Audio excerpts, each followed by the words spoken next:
நிழல் தரும் உருவம்.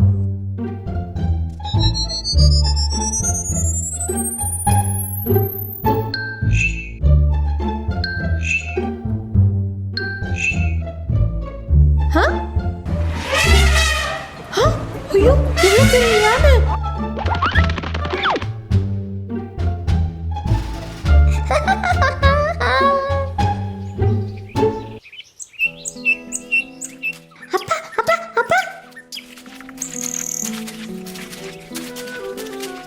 டாய் குட்டிவாளு, ஏன்டா இவ்வளவு வேகமா ஓடி வர? இல்லப்பா, நான் புலியோட குகை கிட்ட போனேன்னா அங்க என்ன பார்த்த ஒரு பெரிய புலி பயந்து ஓடிடுச்சு. சேட்டை தானே இது.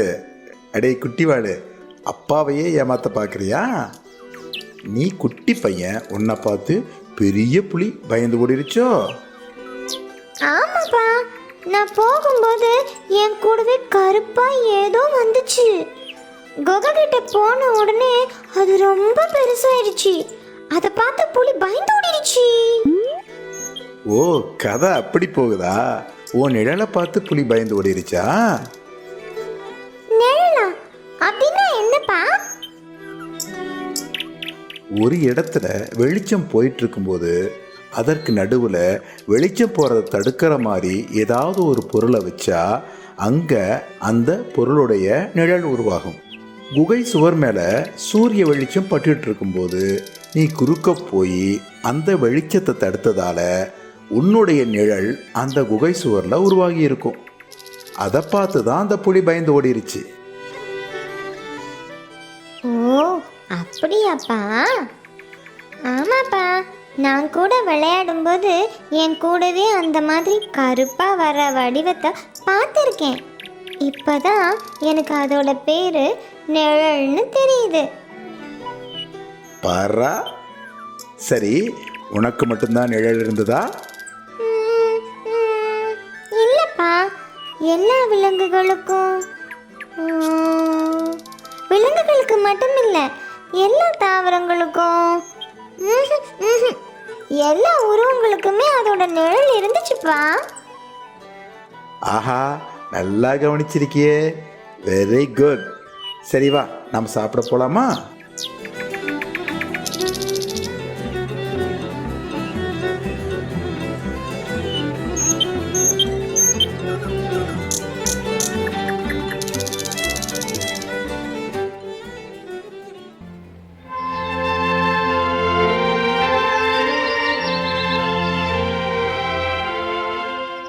அப்பா பாருப்பா, நம்ம ரெண்டு பேரோட நிழலும் நம்ம கூடவே நடந்து வருது பாருங்கப்பா. நாம எங்க போனாலும் நம்முடைய நிழல் நம்ம கூடவே தான் வரும். இந்த நிழல் உனக்கு எந்த பக்கம் இருக்குன்னு நல்லா கவனிச்சுக்கோ. ஏன்னா சாப்பிட்டுட்டு சாயந்தரமா திரும்ப வரும்போது நான் உன்ன ஒரு கேள்வி கேட்பேன்.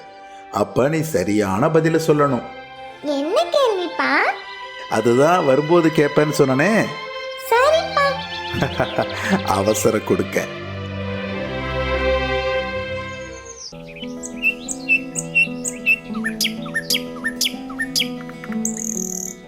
இத்தனை நாளா ஏன்பா நிழலை பத்தி நீங்க எனக்கு சொல்லவே இல்லை?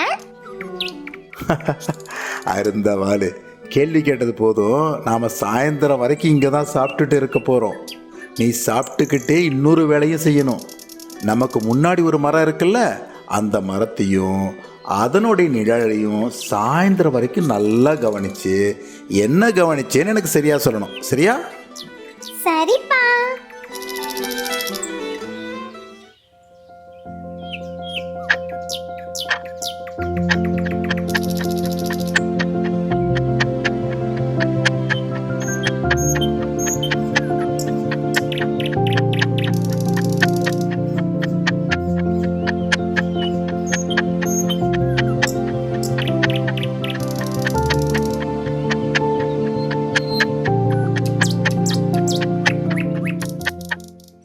அடடே, மணி 3:30 ஆயிடுச்சே. தங்கம், மணி 3:30 ஆயிடுச்சு. சரி, நீ இது வரைக்கும் என்னென்ன கவனிச்சு சொல்லு பார்க்கலாம். அப்பா, காலையில அந்த மரத்தோட நிழல் பெருசா இடது பக்கம் இருந்துச்சு. அப்புறம் அப்புறம் மத்தியானம் அது சின்னதாகி அந்த மரத்துக்கு கீழே வந்துருச்சு. அப்புறம் என்னாச்சுன்னா திரும்ப சாயங்காலம் அது வளர்ந்து பெருசாகி வலது பக்கம் வந்துருச்சு. சரியாப்பா? அருமை, சரியா சொன்னடா. ஏன்பா நிழல் சின்னதாகி பெருசாச்சு? அதுக்கப்புறம் ஒரு திசையிலிருந்து அதுக்கு எதிர் திசையில போயிடுச்சு. இது எதனாலப்பா? அதுவா, எப்பவுமே வெளிச்சம் வர திசைக்கு எதிர் திசையில தான் நிழல் உருவாகும். சூரியன் காலையில் ஒரு திசையிலும் சாயங்காலம் அதற்கு எதிர் திசையிலும் இருக்கிறதால நிழலும் எதிர் எதிர் திசையில் உருவாகுது. மதியம் வெயில் மேலேருந்து செங்குத்தா வரதால நிழல் சின்னதாயிடுச்சு. சரி தங்கம், நேரமாச்சு, வீட்டுக்கு போலாமா? சரிப்பா.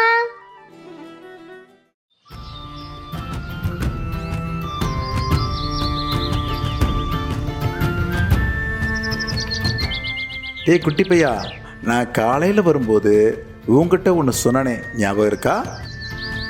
என்னதுப்பா அது? சாயந்தரம் வீட்டுக்கு வரும்போது நான் உன்னை ஒரு கேள்வி கேட்பேன், அதற்கு நீ பதில் சொல்லணும் அப்படின்னு சொன்னனே, ஞாபகம் இருக்கா?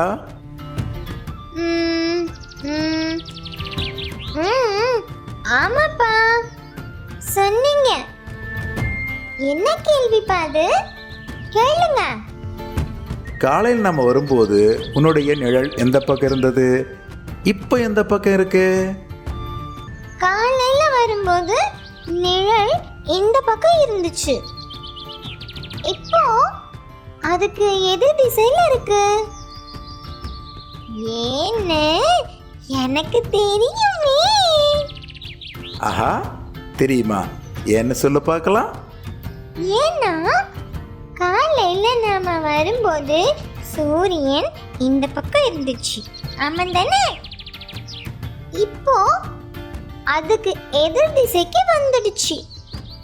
அதனால என்னோட நிழலும் எதிர் திசைக்கு வந்துடுச்சு. சரியாப்பா? சூப்பர்டா தங்கம், நல்லா புரிஞ்சுக்கிட்ட. என் பையனாச்சு.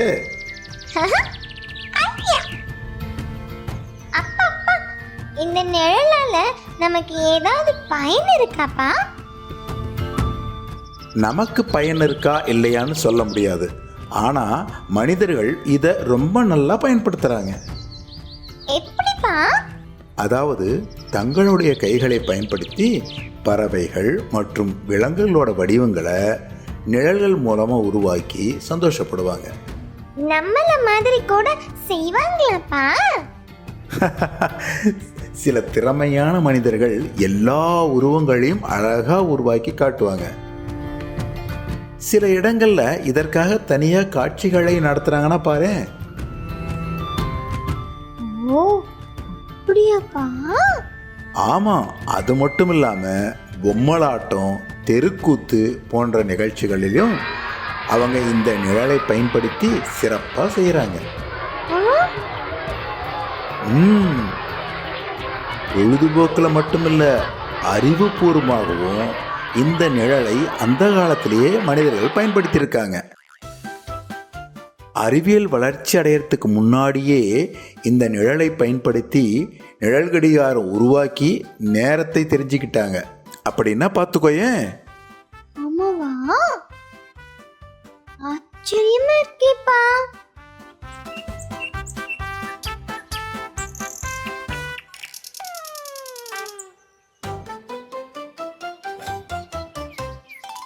சரிப்பா, நான் போய் ராமு கூட கொஞ்ச நேரம் விளையாண்டுட்டு வரட்டுமா?